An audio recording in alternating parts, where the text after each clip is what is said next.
Thank you so much. First of all, I want to congratulate Mr. Tell on his being nominated to lead the Corps. I had the opportunity to work with him. Actually, I felt like I worked for him on Homeland Security. I was the chairman, he was the staff director.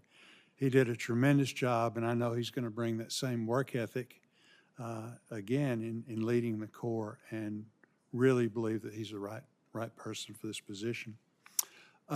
As you know, Ebbing Air National Guard Base in Fort Smith, Arkansas was selected as the home of the F-35 Foreign Military Sales Training Mission. The recent passage of the fiscal year 25 full-year continuing resolution includes funding to enable important construction projects that the Little Rock Corps is doing, responsible under tight timelines.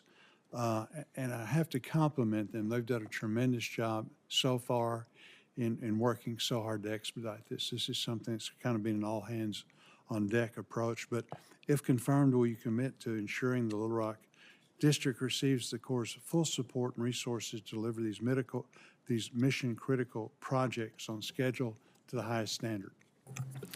Senator Boozman, thank you very much, first of all, for the compliment. I appreciate it. And I absolutely worked for you. The first time I came into your office, I saw a sign on your desk that said Arkansas first, and we followed that practice at all times. Senator, with regard to the Little Rock District, I commit to working with you to make sure that congressional intent, your interests, the interests that have been identified to you by your constituents are met. We visited Arkansas when I was working with you, and I look forward to visiting the Little Rock District if confirmed.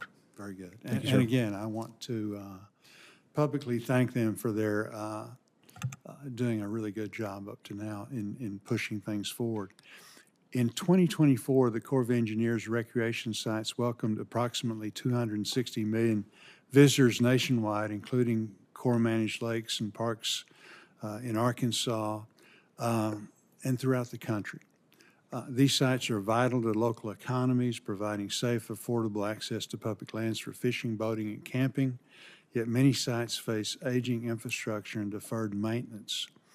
Fees collected on site most of the time aren't reinvested where they're generated.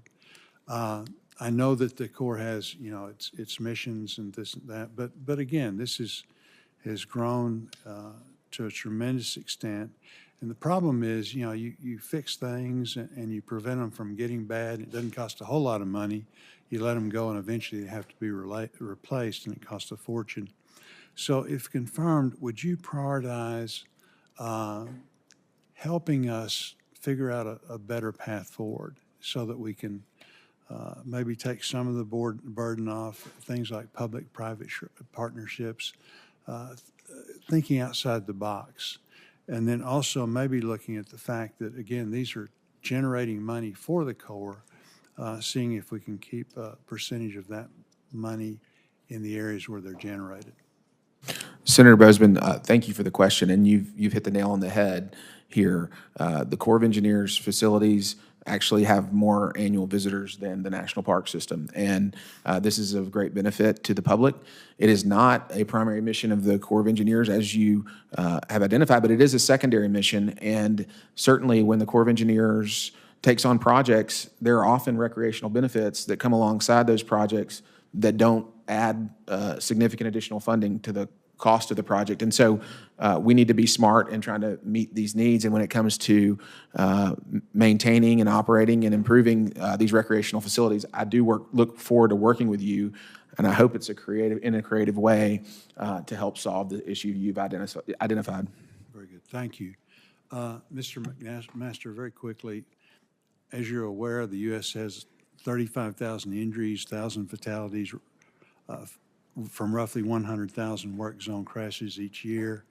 How does U.S. DOT plan to improve worker safety? Have you got any ideas about worker safety and work zone awareness in these areas to try and get those numbers down? You highlight an extremely important issue that the Federal Highway Administration faces, and the department recently just honored work zone safety. I'll say I look forward to, upon confirmation, getting briefed up by the Federal Highway Administration on kind of the current challenges, where the data is. I look forward to working with the Congress directly to resolve and improve our work zone safety challenges that we have throughout the country. But you raise an important point. It is not something that has been solved to date, and we need to continue to work to protect those critical workers as they build out our infrastructure across the country. Thank you very much. Thank all of you for your willingness to serve. Sarah Olson Brooks. Thank you so